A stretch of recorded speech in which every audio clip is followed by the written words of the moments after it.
السلام علیکم ورحمت الله وبرکاته. امید ده چې تاسو ټول ښه او جوړ اوسئ. زه محمد ذکي حکیمي یو ځل بیا د کلرز اف افغانستان د یوټیوب چینل څخه ستاسو په حضور کې قدرمنو دوستانو ستاسو پام راوړم یو مهم او تازه خبر ته.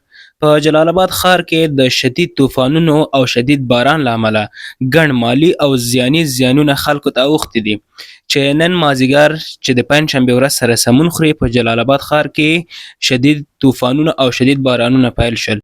د ښار په مختلفو ساحو کې خلکو ته ګڼ زیانونه ور واوښتل. قدرمنو لیدونکو دغه ساحه چې تاسو ګورئ دا په جلال آباد ښار کې د وچ ډنډ غاړه ده چې د سرې کوڅه ده او دغلته چې دی زموږ هیوادوالو ته ډېر زیانونه ور واوښتل. دغه تصویرونه تاسو ګورئ کاملا ډېر د دغه بارانونو او طوفانونو ترڅنګ هم ګلۍ وشوله چې د حتی د خلکو د رکشو شیشې هم ماته شولې تر ډیره پورې او سولري شیشې همچنان شمسي برېښنا چې ورته ویل کیږي نو ډیر زیانونه خلکو ته ور واړول. نور تصویرونه هم له تاسو سره شریک کوم.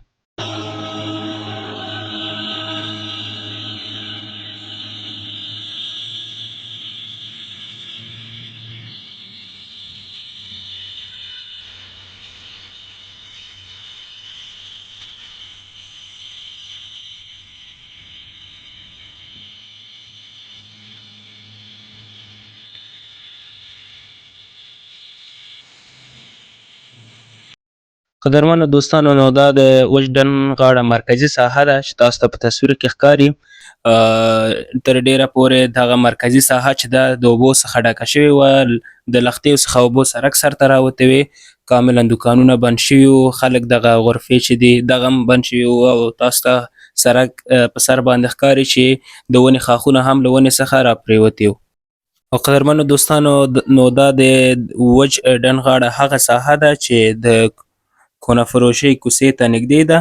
دغه ونه چې د دوکاندارانو په وینا باندې چې دغه ونه تقریبا د ډیرو کلونو راهیسې همدلته 50 کاله 80 کاله کم و زیات دوکانداران وویل چې دغه ونه ډیر وخت شو چې دغه ځای کې و ډیر طوفانونه ډیر بارانونه شوي وو خو دې ته زیان نه ورسولی خو بدبختانه په دغه وار سره دغه ونه وغورځېدله له بیخ څخه.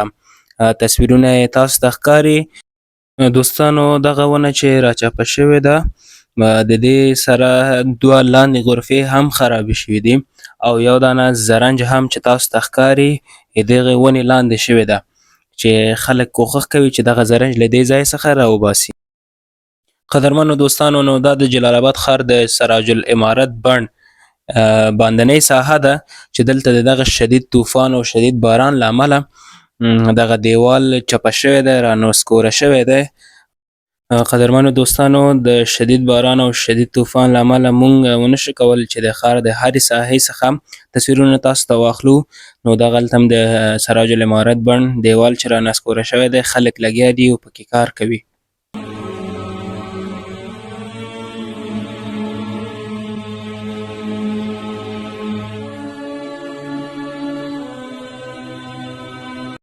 قدرمنو دوستانو دا د سراج العمارت بڼ اخرنۍ ساحه ده چې د سپین غر هوټل ترڅنګ دی.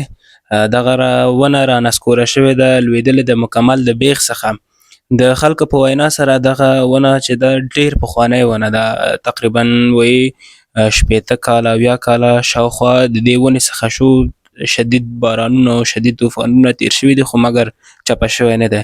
خو دا ځل د الله جل جلاله په امر سره دغه ونه رانسکوره شوې ده. تاسو ګورئ چې مکمل ډیر لوی ونه ده ډیر غټه ونه ده نو تاسو وی ګورئ چې مکمل راچپه شوې ده او حتی د سپین غر هوټل چې دی د هغې لوحه هم خرابه کړې ده.